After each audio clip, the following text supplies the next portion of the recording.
الرحمن الرحیم نجیب عادل اپنی بات میں دوستوں، مجھے دوستوں کے ساتھ گھومنا اور ان کے ساتھ بات کرنا اچھا لگتا ہے۔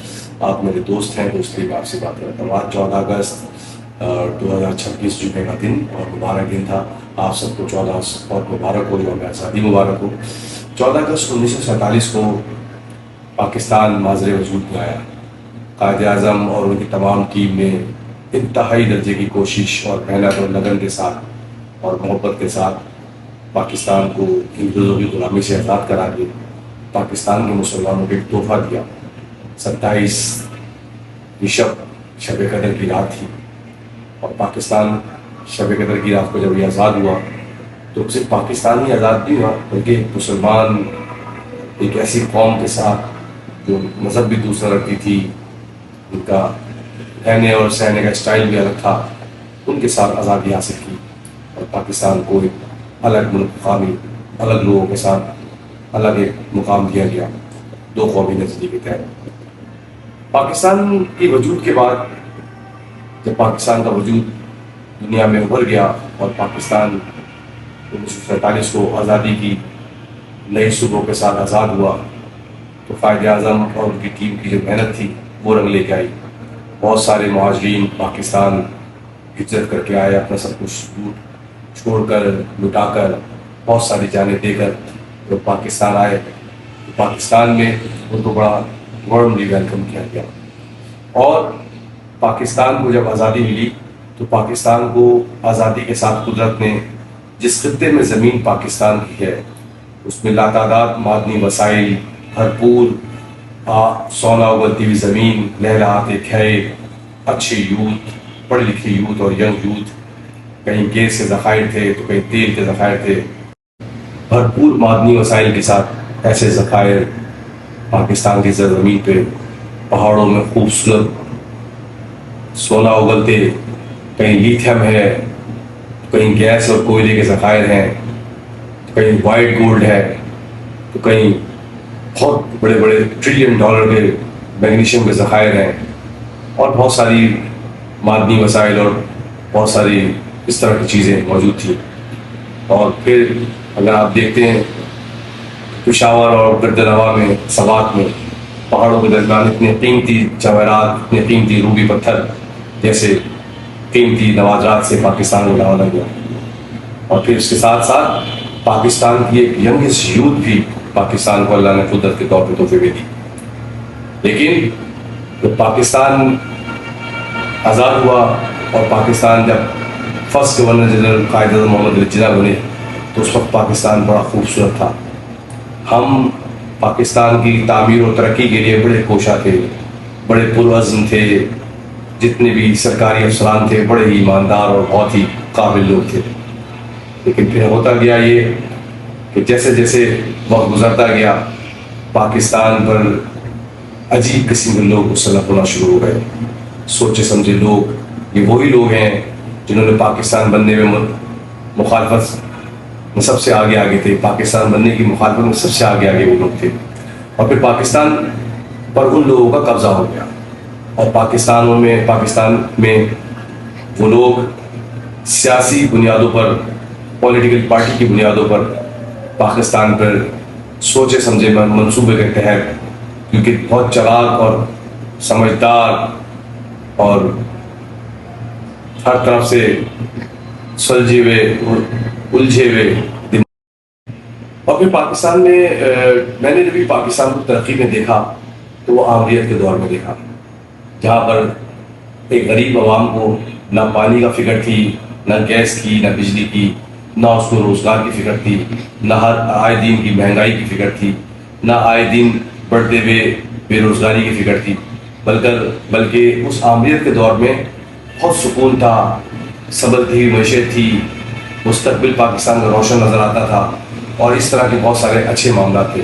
لیکن پھر سمجھدار اور سوچے سمجھے منصوبے کے تحت چند خاندانوں نے اس پاکستان پر اپنی طاقت کے زور پر جاہل گاؤں دیہات کے لوگوں نے قبضہ کر لیا، اور پھر جمہوریت کا راب لاپنے والے لوگوں نے کہا کہ ہم جمہوریت میں، ایسا نہیں ہے کہ میں جمہوریت کے خلاف ہوں، لیکن جمہوریت میں ہمیں صرف دکھ اور تکلیف کے، مہنگائی کے، افلاس کے، غربت کے اور کچھ ملا نہیں، آج 14 اگست سے آج بھی ہمارے یہاں لائٹ نہیں تھی، آج 14 اگست سے آج بھی ہمارے یہاں گیس نہیں تھی، آج 14 اگست سے آج بھی ہمارے یہاں پانی نہیں تھا. لیکن جب جمہوریت کا دور تھا تو یہ سب چیزیں ہمارے پاس بڑی میسر تھی. تو ہمیں ایسی جمہوریت کا کیا کرنا جس میں ہمارے کو رات تو بہت بڑے بڑے دیے جائیں، ہمارے کو بتایا تو بہت کچھ جائے کہ آپ کے لیے دودھ کی نہریں بہا دی جائیں گی، لیکن ایسا کچھ نہیں ہوا. پھر پڑھی لکھی ینگسٹ یوتھ کو پیچھے دھکیل کر کے ان کو فوڈ پانڈا، ان کو بائی کیا، ان کو ٹھیلے اور رکشے اور ریڈیو پہ لگا کر آپ جاہل یوتھ نے ملک پر قبضہ کر لیا.